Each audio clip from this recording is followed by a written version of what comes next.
Hoje a gente vai falar da famosa travessia do Mar Vermelho e também da famosa canção do mar que o povo de Israel canta após a travessia do mar. Eu sou Yair Alon e essa é a Energia Semanal.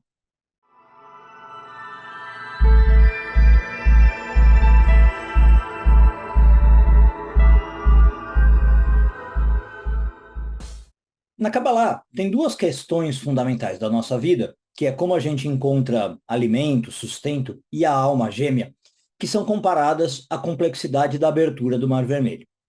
E essa analogia faz a gente refletir sobre a magnitude dos desafios que a gente enfrenta na nossa jornada de vida. Então, assim como o povo de Israel enfrentou a vastidão do Mar Vermelho diante deles, muitas vezes, vai dizer a Kabbalah, a gente também enfrenta a incerteza e a dificuldade em relação a duas necessidades mais essenciais da vida: encontrar o nosso sustento e encontrar o amor. A busca por alimento, né, ou por sustento, que é a base da nossa existência, é frequentemente vista na Kabbalah como um desafio bastante complexo. Então, assim como o povo de Israel atravessou o deserto em busca da terra prometida, tem uma metáfora muito clara aí de que muitos de nós temos que navegar por uma vida cheia de obstáculos em nossa busca por sustento, por nutrição. E no meio do caminho, muitas vezes a gente fica se questionando se a gente vai encontrar a comida necessária para sobreviver à jornada.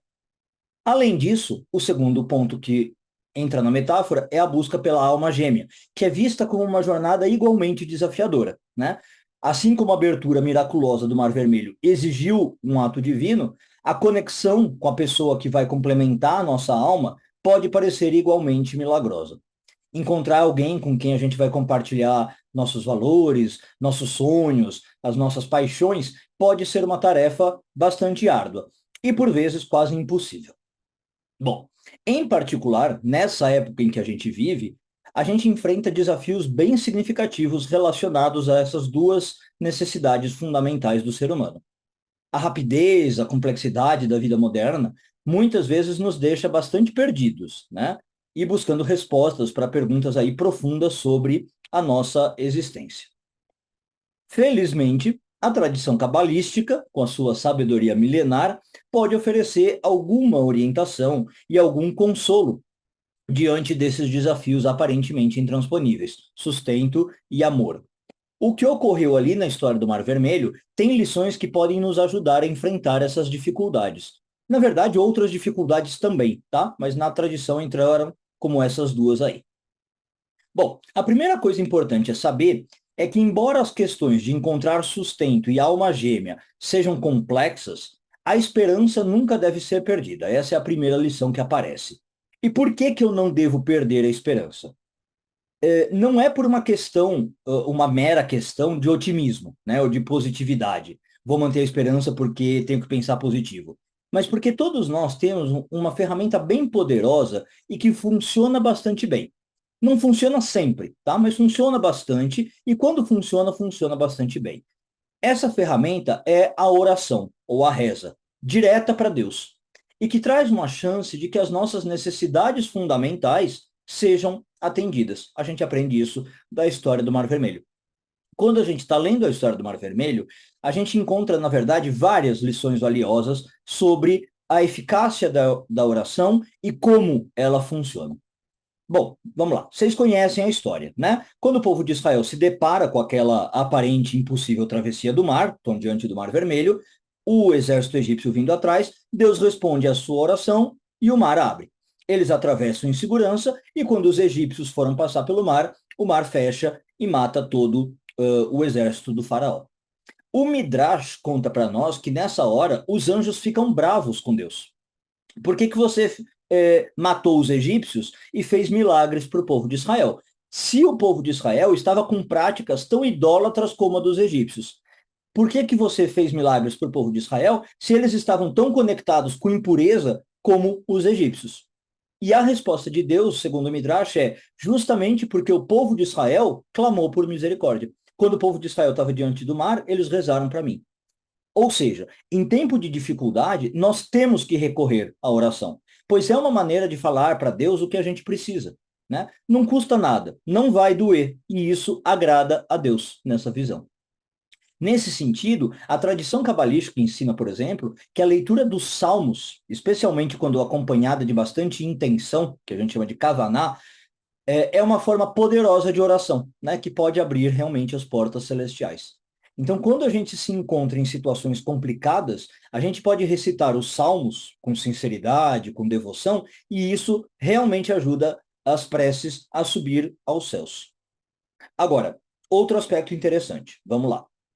Quando a Torá está descrevendo essa cena aqui, né, do povo de Israel no mar e os egípcios e tal, em Êxodo 14:31, ela diz mais ou menos o seguinte: Israel viu o grande poder que o Eterno exercia contra os egípcios, e o povo temeu o Eterno e acreditaram no Eterno e em Moisés, seu servo. Aí o Zohar faz uma pergunta intrigante. Por que que o povo de Israel acreditou em Deus e em Moisés? Né? Não devia acreditar só em Deus? Ou acreditar em Deus não era suficiente? E a resposta do Zohar é bastante esclarecedora.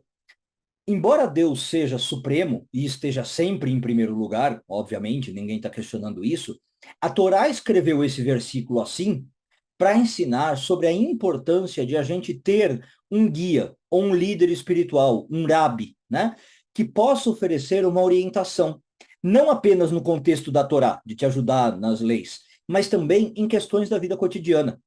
Deus é muito importante, é a coisa mais importante que existe, obviamente. Mas isso não exclui o fato de você precisar de uma liderança, de carne e osso. Um ser humano tangível e palpável com quem você pode se relacionar de maneira mais prática.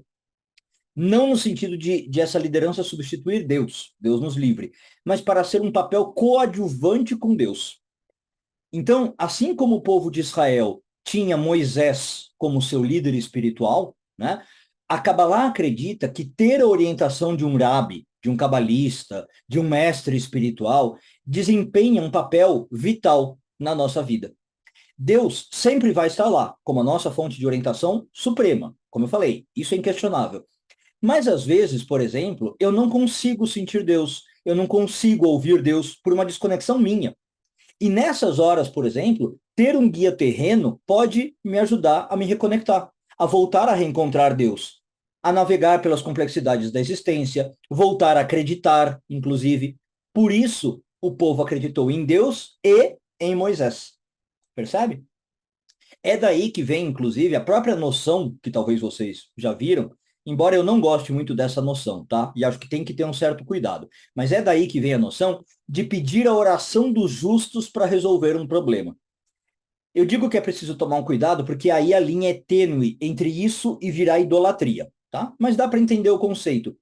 A ideia é que eu posso pedir ajuda e orientação espiritual para um guia, para um mestre, e ele vai me ajudar a enfrentar as dificuldades da vida, tá? Só o que eu tenho que lembrar aqui sempre é que a oração é direta para Deus, ok? E que nesse sentido eu não preciso de intermediários. Em momentos de desafio e dificuldade, eu posso seguir de novo o exemplo do povo de Israel.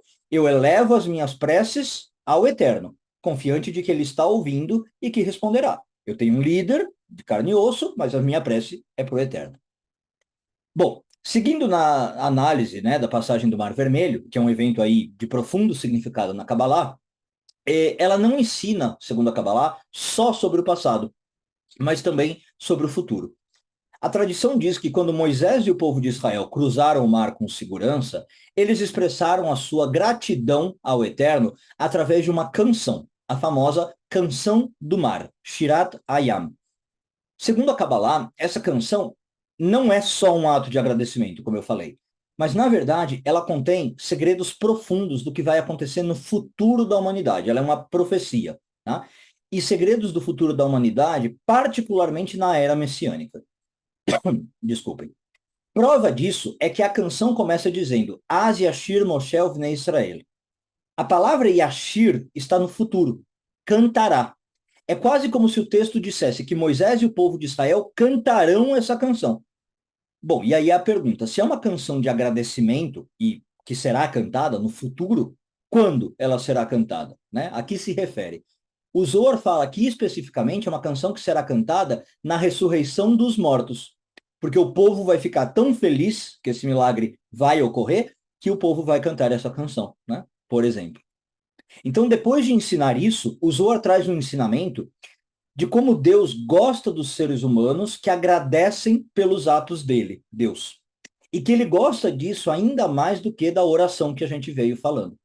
E aí, não só isso. O Zohar diz que, embora Deus valorize a gratidão por milagres ocorridos, o que Deus aprecia ainda mais é quando seus filhos cantam canções de louvor e adoração. Ou seja, quando você canta por estar grato. E aqui, de novo, a gente pode voltar aos salmos, né? Que também podem ser usados para isso. Os salmos são muito cantados. E aí tem uma história muito interessante, então, nesse sentido, ligada ao rei Ezequias, que, aliás, para quem acompanha o Zohar Diário, eu mencionei essa semana, né?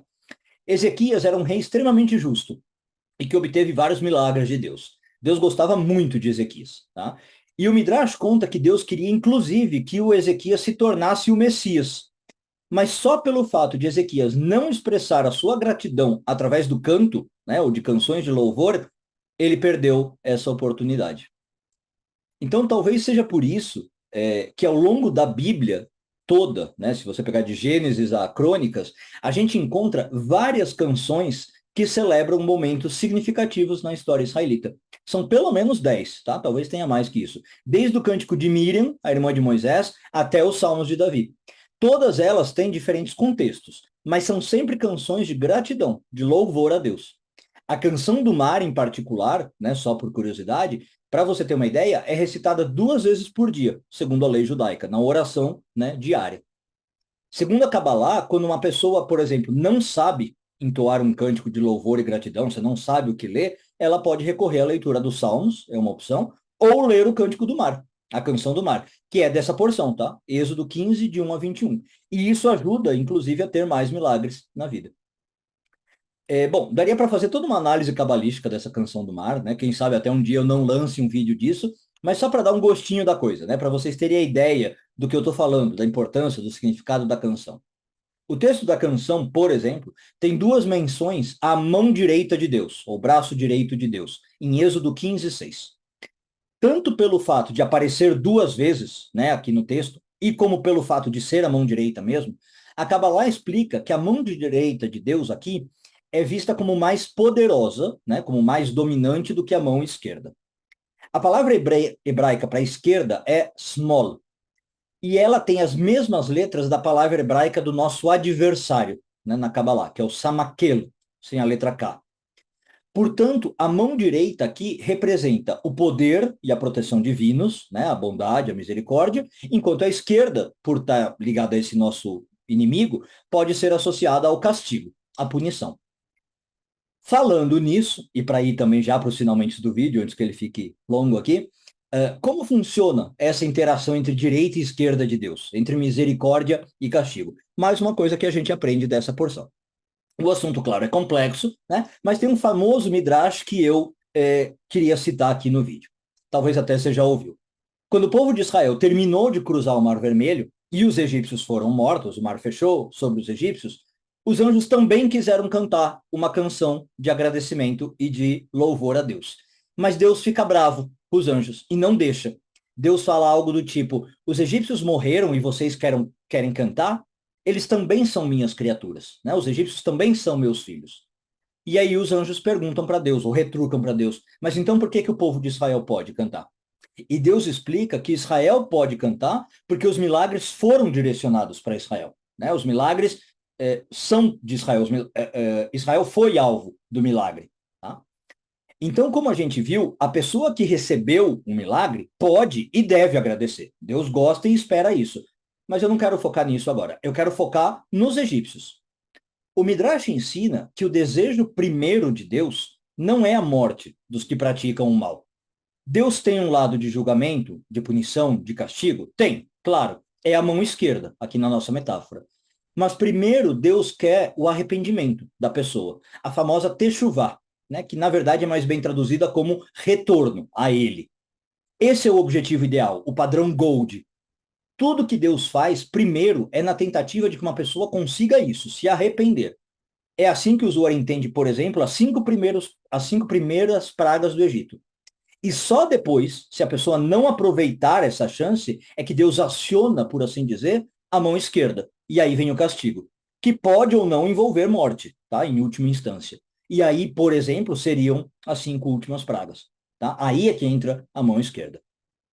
Bom, deu para ver quanta coisa dá para estudar e refletir sobre a Canção do Mar, né? Basicamente, aqui eu dei uma aula sobre isso. É um convite realmente a fortalecer a nossa conexão espiritual, buscar orientação divina na nossa jornada, expressar nossa gratidão, ter um líder espiritual para nos ajudar, valorizar o arrependimento, etc, etc. Daria para falar tanta coisa da Canção do Mar, né? Sinceramente.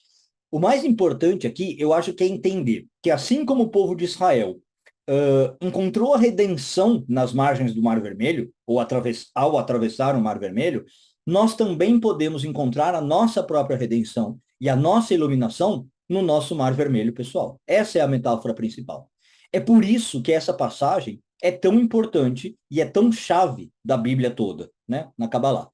Eu espero que a Canção do Mar continue a inspirar e a fortalecer a nossa fé e que nós possamos sempre encontrar a mão direita de Deus estendida para nos guiar e para nos proteger.